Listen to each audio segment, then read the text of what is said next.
যেই কাম করছে জীবনেও করে নাই।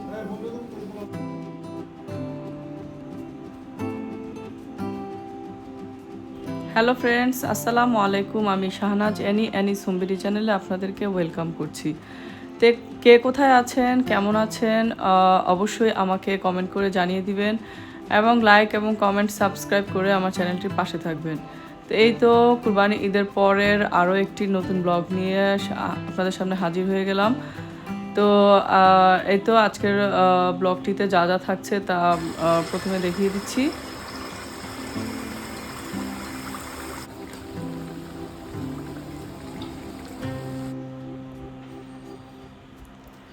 সব কষের আগুন চাঁদ বন্ধ রাতে নাই। একটা খাসি কিনে সাহান আনা কষে হয়েছিল, তো সেটা আমরা ঈদের দিন কুরবানি চাচিও করি কষে নাই, হয়ে গেছে, চাচু ঈদের আজকে তৃতীয় যেই দিন কাম কুরবানি করছে করেছি। তো সেই কাজটা জীবনেও আমার করে নাই। ভাতিজা করেছে।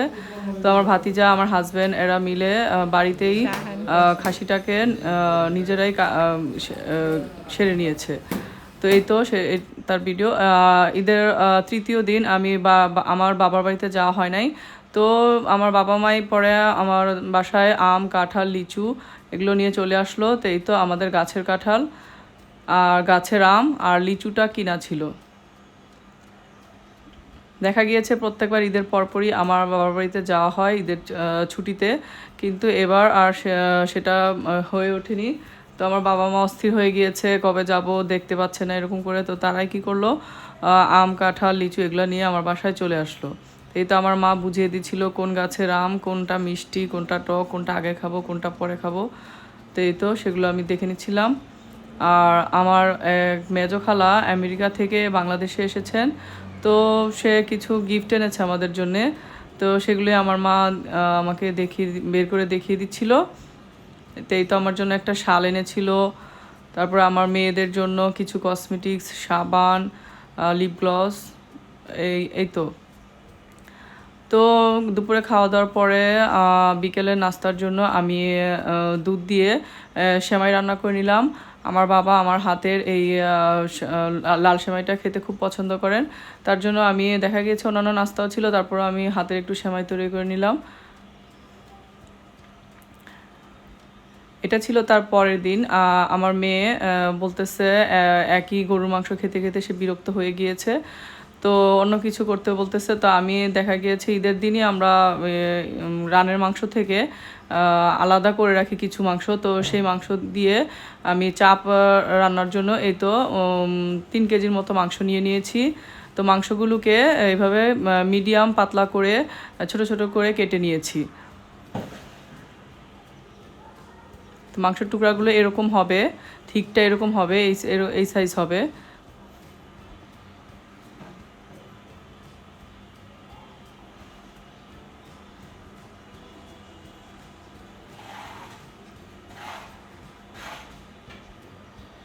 তো এগুলোকে এখন আমি শিলনোড়ার মধ্যে রেখে শিলনোড়া দিয়ে একটু থেতো করে নিব। তো এটাকে খুব বেশি পাতলা করাও যাবে না, আবার মোটাও রাখা যাবে না। হাতের উপর প্রেশার রেখে খুব সাবধানের সাথে এই কাজটা করতে হবে। তো এই দেখতেই পাচ্ছেন আমি কিভাবে করছি, খুব আলতো হাতে আস্তে আস্তে, যেন মাংসটা একেবারে আলাদা হয়ে না যায়, সেভাবে খুব সাবধানে কাজটা করতে হবে। তো এইভাবে করে আমি সবগুলো মাংসর টুকরাকে এভাবে একটু থেতো করে নিব গাছের গুঁড়ির উপর রেখে। আপনারা চাইলে হ্যামার দিয়েও করতে পারেন কাজটা। তো আমার কাছে হ্যামার ছিল না, তো আমি শিলনোড়া দিয়ে কাজটা সারিয়ে নিয়েছি। তো এভাবে করে আমি সবগুলো টুকরাকেই থেতো করে নিয়েছি।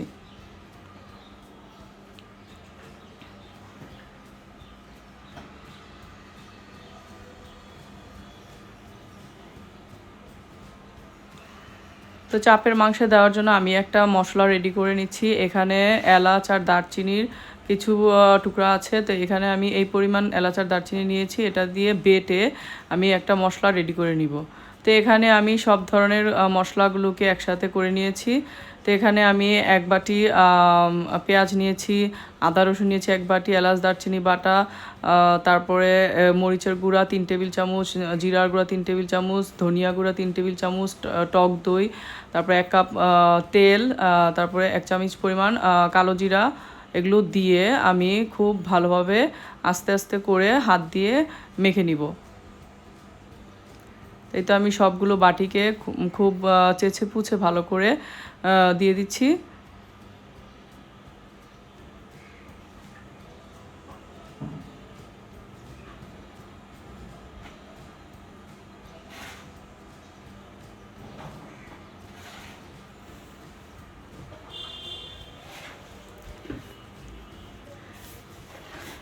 এখানে আমি মাংসটাকে একটু জুসি এবং টেন্ডারি করার জন্য 2 টুকরা পরিমাণ লেবুর রস দিয়ে দিচ্ছি এবং সাথে স্বাদ মতো লবণও দিয়ে দিব।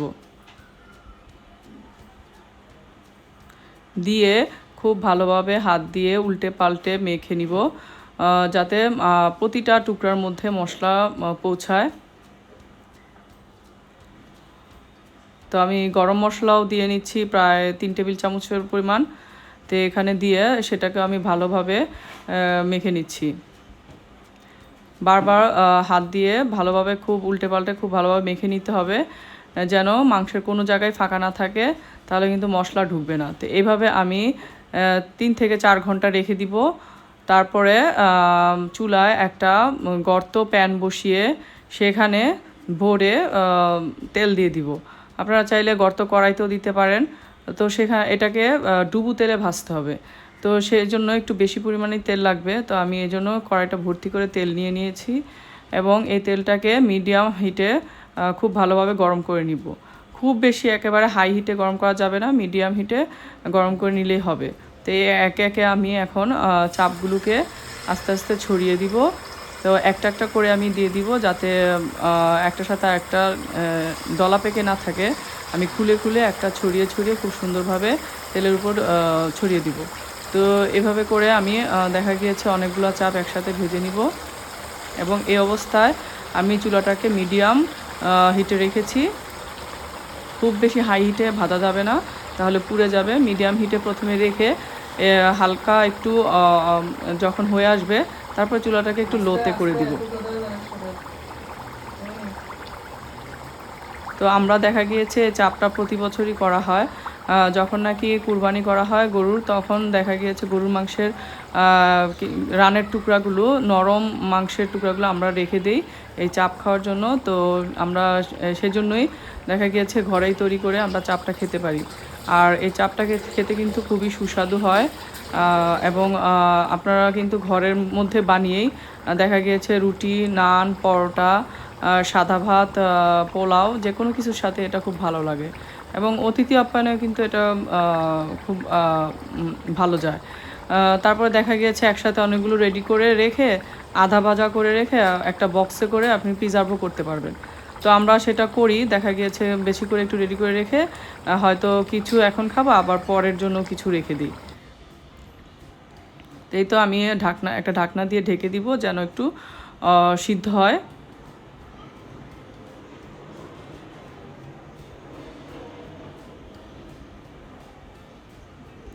ঢাকনাটা খুলে নিচে দিয়ে একটু নেড়ে চেড়ে দিব যেন নিচে দিয়ে পোড়া লেগে না যায়।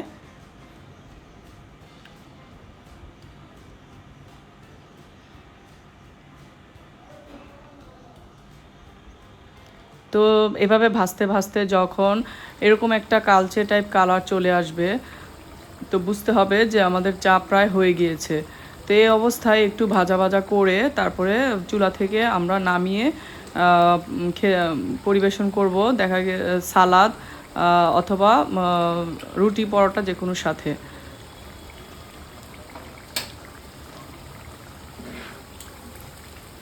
আমি একটু ভাজা ভাজা করে নিচ্ছি।